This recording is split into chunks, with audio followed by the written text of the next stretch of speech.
안녕하세요. 부버지 김현민 기자입니다. 울버햄튼 소속 황희찬 선수가 프리시즌 동안 맨시티 리저브 팀과의 경기에서 주장 완장을 차고 출전했던 데 이어서 가장 최근에 있었던 스타드랜과의 경기에서는 골까지 넣으면서 새 시즌 예열을 마친 상태였습니다. 하지만 프리미어리그 개막을 일주일도 채 남겨놓지 않은 이런 중요한 시점에 그동안 그 황희찬 선수를 중용했었던 로페테기 감독이 사임하면서 울버햄튼의 상황 자체가 다소 혼란 속에 빠졌다라고 할 수 있겠습니다. 그래서 그 로페테기 감독 사임 관련한 소식과 그리고 프리시즌 얘기들을 조금 해보도록 하겠습니다. 먼저 그 울버햄튼이 구단 공식 SNS 계정을 통해서 팀이 상호 합의하에 로페테기 감독을 사임했다라고 밝혔습니다. 여기에 대해 그 디 애슬레틱의 스티브 매들리 기자는 로페테기 감독이 울버햄튼을 떠났다는 것을 확인시켜준다. 아무도 많은 신용을 얻지 못하는 슬픈 사건의 전환이라고 하면서요. 그리고 충격적인 타이밍이었다라고 했는데 사실 매들리 기자가 휴가 중이었거든요. 그래서 이게 내 휴가를 얘기하는 것이 아니다. 충격적인 타이밍이라는 거는 프리미어리그 개막을 바로 앞둔 시점에 로페테기 감독이 사임한 거가 충격적인 타이밍이라는 소리인 건데요. 그러면 왜 로페테기 감독이 사임하게 되었는가? 이는 성적 때문은 아닙니다. 사실 울버햄튼은 로페테기 감독 체제에서 공식 대회 27경기 10승 6무 11패, 특히 이제 프리미어리그에서는 23경기 9승 4무 10패라는 나름 그래도 호성적을 올리면서 13위로 시즌을 마감했는데요. 사실 울버햄튼은 로페테기 감독이 부임하기 이전까지만 하더라도 15라운드까지 2승 4무 9패로 최하위 강등이 유력한 상태였습니다. 하지만 로페테기 감독이 부임하고 나서 9승 4무 10패, 승점 31점을 올리면서 로페테기 감독 부임 시점을 기준으로 하면은 11위라는 성적을 올린 건데요. 그 10위인 토트넘과 동일한 승점입니다. 단지 골득실에서 10위와 11위가 갈렸을 뿐인 건데요. 즉 로페테기 감독이 부임하고 나서는 중위권의 성적을 올렸다는 소리인 겁니다. 거기다가 프리시즌에서도 울버햄튼이 7경기 5승 2무 무패 행진을 이어갔습니다. 물론 첫 3경기 같은 경우는 그냥 트레이닝 매치에 더 가까웠어요. 그래서 크게 의미는 없다라고 할 수 있지만은 최근 4경기는 정상적인 프리시즌 평가전들이었는데요. 포르투갈의 명문인 포르투 상대로 1대0으로 승리를 거뒀고요. 그리고 이제 스코틀랜드 명문인 셀틱과의 경기는 1대1 무승부, 그리고 이번 시즌 프리미어리그 승격팀인 루턴타운과의 경기에서 0대0 무승부, 그리고 가장 최근에 프랑스 리그앙의 강호인 스타드랜과의 경기에서 3대1로 승리를 거뒀는데요. 그런데 이제 그 로페테기 감독의 사임 징후는 이전부터 어느 정도 있긴 했었습니다. 먼저 그 로페테기 감독이 7월 25일에 스페인의 유명한 기자죠, 기엠 발라그와 단독 인터뷰를 가졌었는데요. 이때가 그 히메네스가 풀럼으로 떠난다는 그런 소식들이 전해졌을 시점이었거든요. 그때 뭐라고 얘기했냐면요, 어제 아침에 히메네스에 대해 묻는다면 난 여기에 머물 것이라고 했겠지만 이젠 떠날 것 같다. 그래서 난 다른 일이 일어날지 잘 모르겠다. 그저 무슨 일이 일어날지 보게 될 것이다. 즉 선수 이적과 관련해서 본인의 권한이 없다라는 소리를 한 겁니다. 또 이어서 뭐라고 했냐면요, 우리는 많은 선수들을 잃었고 구단이 더 많은 선수들을 팔고 싶어 한다고 생각한다. 난 재정 전문가가 아니다. 하지만 감독 입장에서 우리는 선수단의 균형을 맞추고 프리미어리그에서 경쟁력을 갖추기 위한 선수들이 필요하다라고 하면서 구단의 이적 시장 움직임에 대해서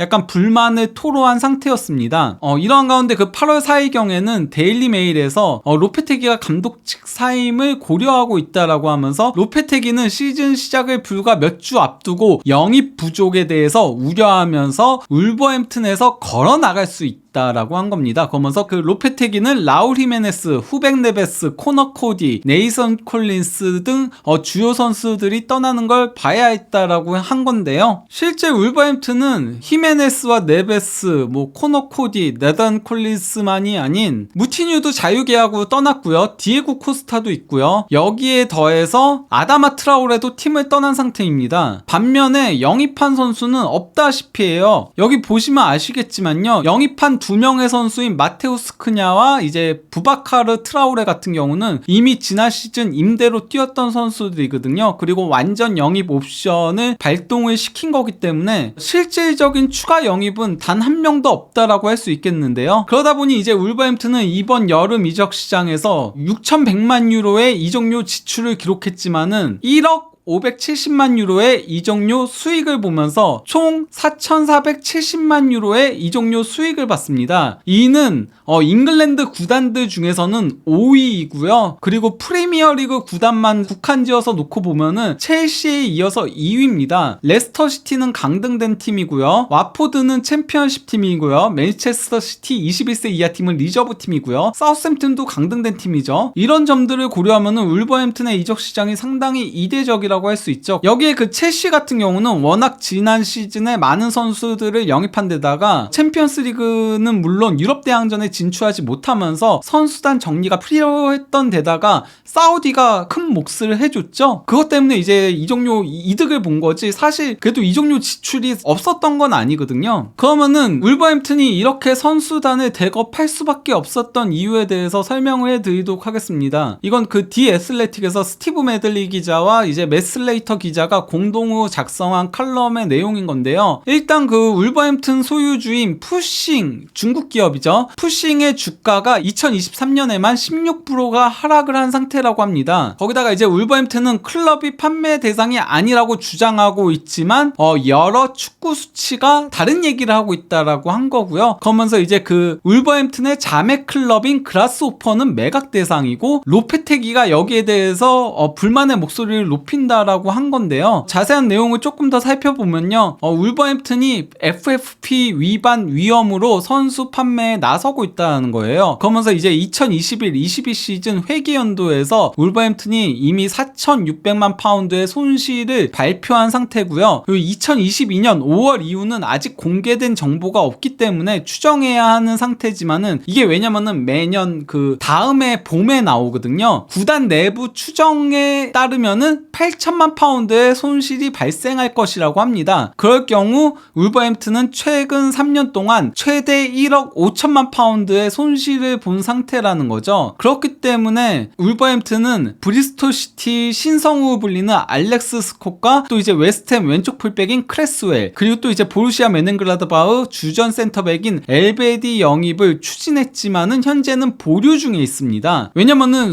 더 많은 수입을 창출해야지만 선수 영입이 가능하다는 소리죠. 거기다가 이제 매각한다는 소리는 없지만은 이는 중국 정부의 명령을 받는 중국 기업이기에 다를 수 있다라고 합니다. 여기에 대해서 이제 그 축구 재정 전문가인 키어런 맥가이어가 뭐라고 했냐면요. 정치적 의미가 있기에 매각에 대한 성명을 발표하고 싶지 않을 것이지만 미국 구단주들은 국가로부터 훨씬 더 독립적이다. 반면에 울버햄튼은 그렇지 않다라고 하면서 울버햄튼에 대해 클럽이 팔릴 때까지 팔리지 않지만 설령 팔리더라도 놀라지 마라는 이야기가 있다. 원래 중국은 글로벌 영향력을 확대하고 잠재적으로는 월드컵을 개최하려는 광범위한 계획의 일환으로 축구 클럽 소유권 확장을 원했으나 최근 시진핑 주석의 태도가 바뀌었다라고 한 겁니다. 그러면은 로페테기 감독의 경질이 황희찬 선수한테 끼칠 영향을 조금 살펴보도록 하겠는데요. 사실 로페테기 감독은 황희찬을 상당히 중용했었습니다. 실제 그 황희찬은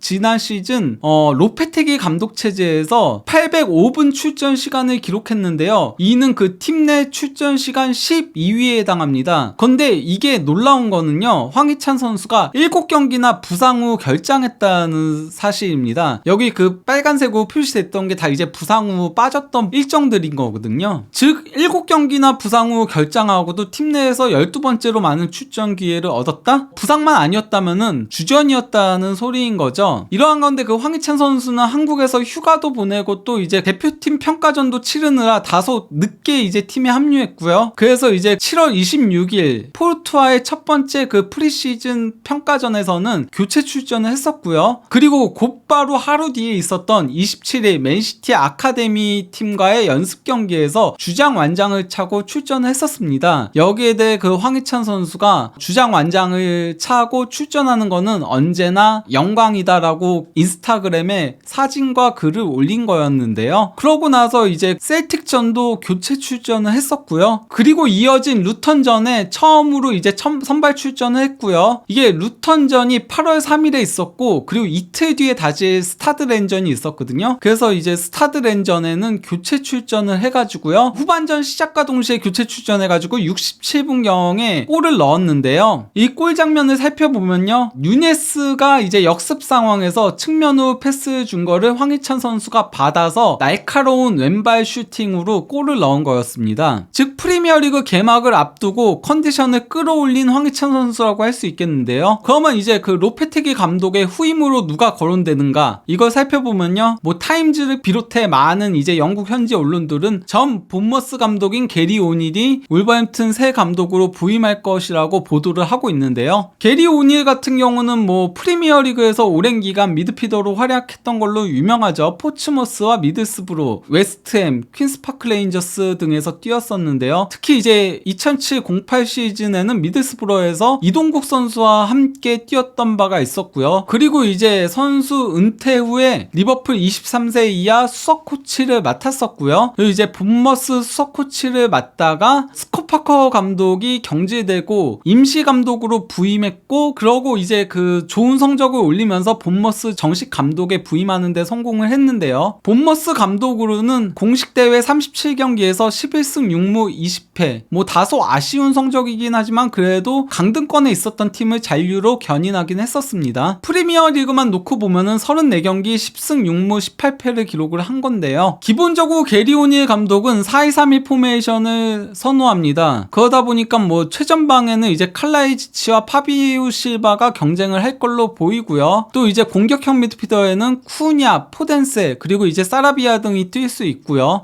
왼쪽 윙에는 포덴세 그리고 게데스가 뛸 수 있고, 오른쪽 윙에는 황희찬과 사라비아가 경쟁을 할 걸로 보입니다. 그리고 이제 수비형 미드필더에는 르미나, 누네스가 기본적으로 주전으로 나설 걸로 보이는 가운데 호지하고 고메스가 백업 역할을 설 걸로 보이고요. 왼쪽 풀백은 아이트누리와 부에노가 경쟁할 걸로 보이는데, 사실 로페테기 감독 밑에서는 부에노가 중용이 됐었잖아요. 하지만은 게리 오닐 감독은 아이트누리를 조금 더 중용하지 않을까 싶은 생각이 들어요. 그리고 이제 오른쪽 풀백은 세메두, 오토, 그리고 또 이제 도어티가 경쟁을 할 걸로 보이고, 또 이제 오토는 왼쪽 풀백도 설 수 있죠. 그리고 센터백은 현 시점만 놓고 보면은 킬먼과 도슨 주전에 토티가 백업인데, 여기는 무조건 영입이 필요해요. 사실 도슨도 이제는 하락세를 걷는 선수잖아요. 그리고 토티는 아직 어린 선수고요. 그러다 보니까 킬먼과 함께 주전으로 뛸 수 있는 선수가 영입이 필요한 상태입니다. 그리고 골문은 주제사가 주전 골키퍼의 벤틀리가 백업을 설 걸로 보이는데요. 이러한 가운데 울버햄튼은 다소 힘든 초반 일정을 앞두고 있습니다. 개막전 상대는